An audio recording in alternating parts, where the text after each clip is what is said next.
Hello everyone. कैसे हैं आप सब? होप सो अच्छे होंगे। जैसे कि स्टूडेंट से मैं कमेंट्स करें मैसेज करें कि सर फिज़िक्स जो है थोड़ी टफ लगती है। नीट के जैसे हम प्रिपरेशन करना है तो हम बायो कर लेते हैं, केमिस्ट्री हो जाती है। और फिज़िक्स जो है थोड़ी टफ है क्योंकि मैथ्स का बैकग्राउंड ज़्यादा होता है इसके अंदर। तो किस तरीके से हमें फिज़िक्स करें करें किया जाए कि हम जो फिज़िक्स जैसे बायो में स्कोरिंग अच्छे आते हैं तो फिज़िक्स में भी अच्छा स्कोर आए। तो बहुत से मैसेज कमेंट्स भी आए कि सर कुछ चैप्टर्स हैं जैसे ग्रेविटेशन है, तो इसमें किस तरीके से पढ़ा जाए क्योंकि डेरिवेशंस बहुत सारे होते हैं इसके अंदर कि हम फॉर्मूलेज जो है रट लें या क्या किस तरीके से हम करें।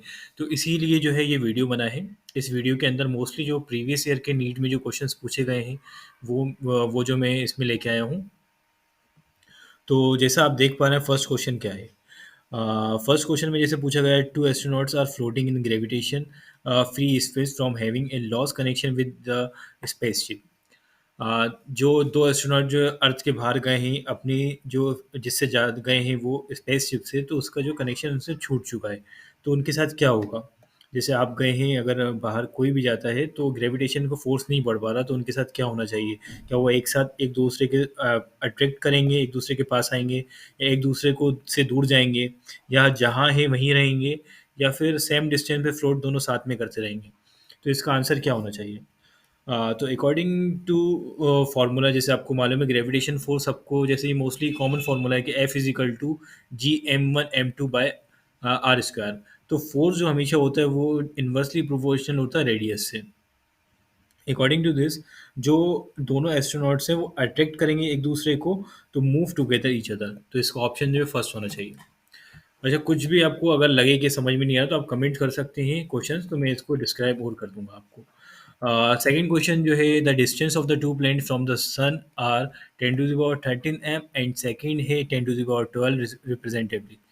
अब जो है इसको जो अपन को बताना है कि रेशियो क्या होगा time period of the planet, दोनों जो प्लैनेट का है जो है डिस्टेंस दे के रखिए, इसमें टाइम का क्या जो है रेशियो लेना चाहिए।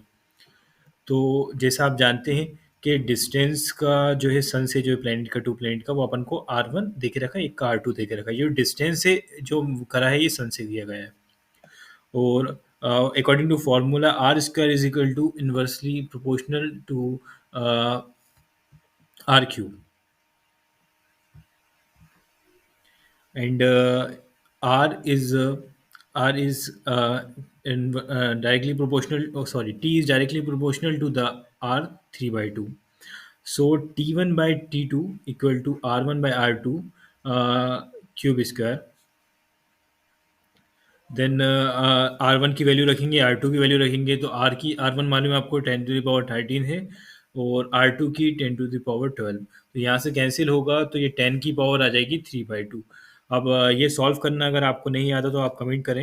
वैसे बता देता हूँ, ये 10⁻3 है, तो ये 1000 हो जाएगा। 1000 की जो पावर इन्वर्सली हो जाएगी स्क्वायर। तो अकॉर्डिंग जब सॉल्व करते हैं तो 10⁻10 स्क्वायर आ जाता है इसका।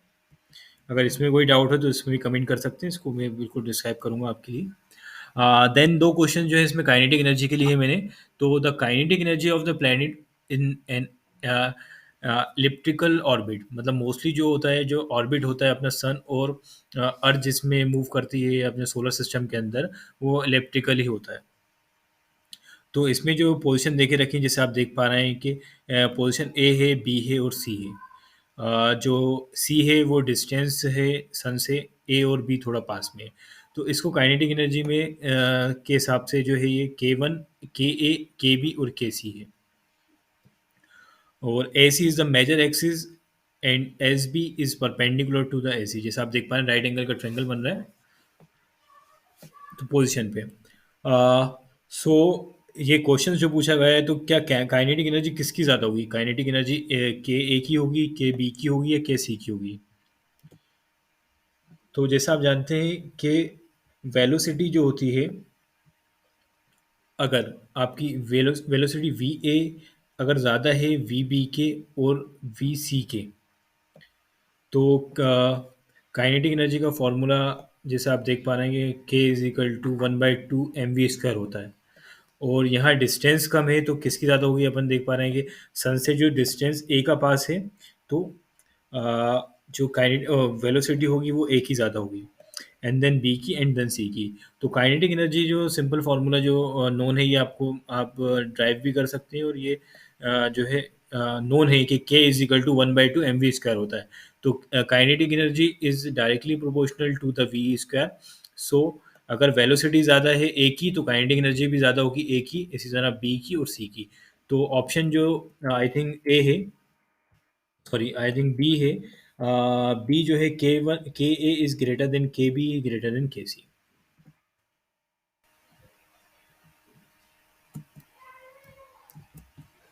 या एंड द नेक्स्ट क्वेश्चन है, ये भी इलिप्टिकल ऑर्बिट के ऊपर है।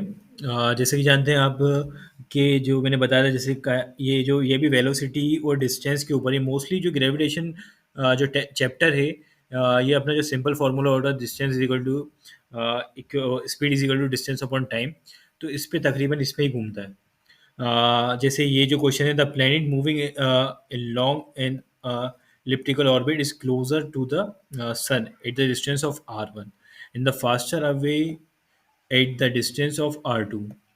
If velocity 1 and 2 are the linear velocity at the these point representative, तो वो बताना चाह रहे हैं, ये सिंपली बताना है, अगर रेशियो है v1/v2 का, तो रेडियस का क्या होना चाहिए इसके अंदर। जैसा कि आप जानते हैं, conversation of angular momentum, conservation of angular momentum जो होता है L1 इक्वल टू L2 होता है। इसके अकॉर्डिंग जो है M V R and M V R जो है, जैसे M V one and R one equal to M V two R to.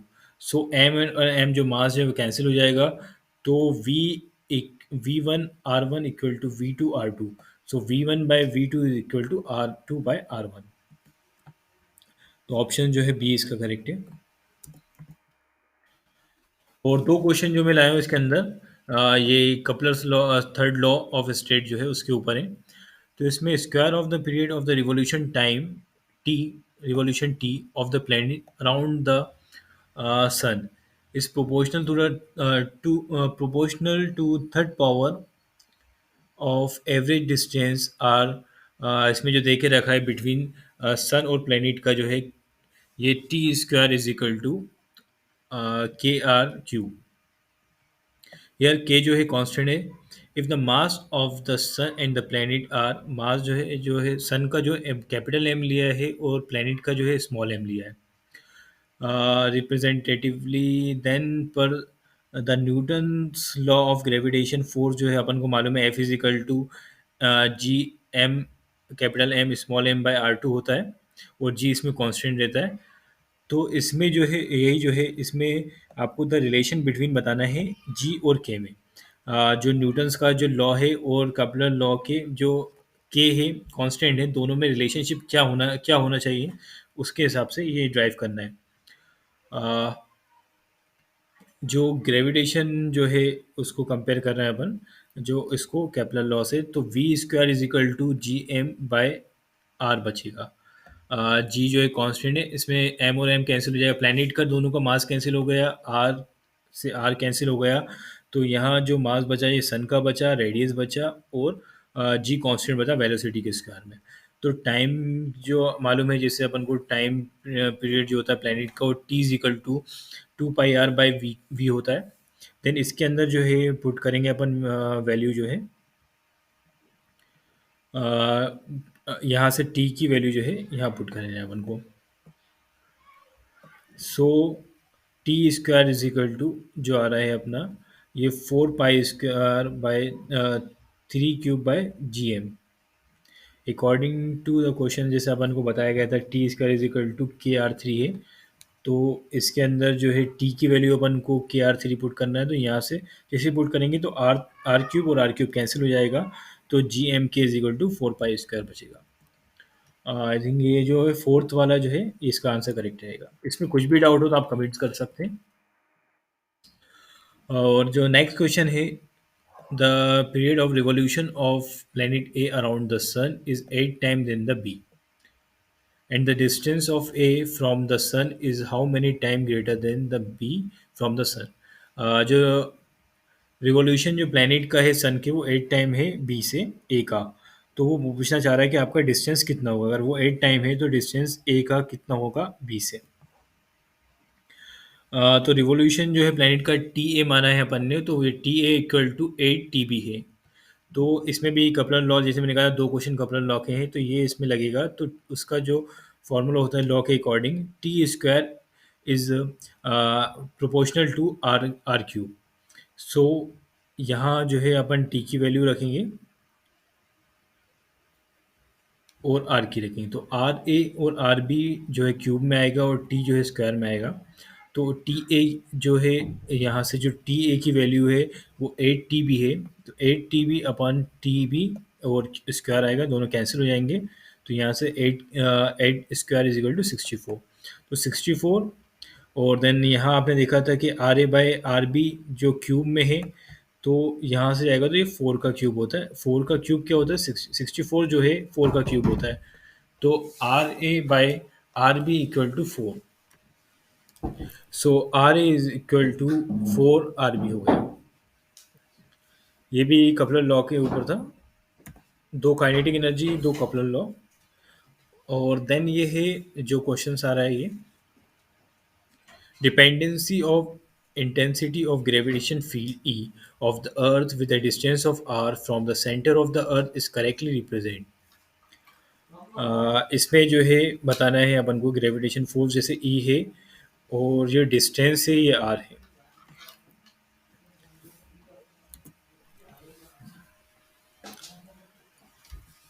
जैसा है, जैसे पॉइंट जो इनसाइड द अर्थ जो ग्रेविटेशन जो है, वो r जो बाहर का जो, जैसे r जो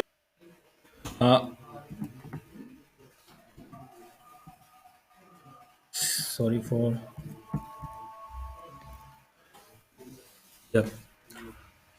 जो आर जो है वो कैपिटल आर जो है अर्थ का रेडियस है, और आर जो है रेडियस बाहर का।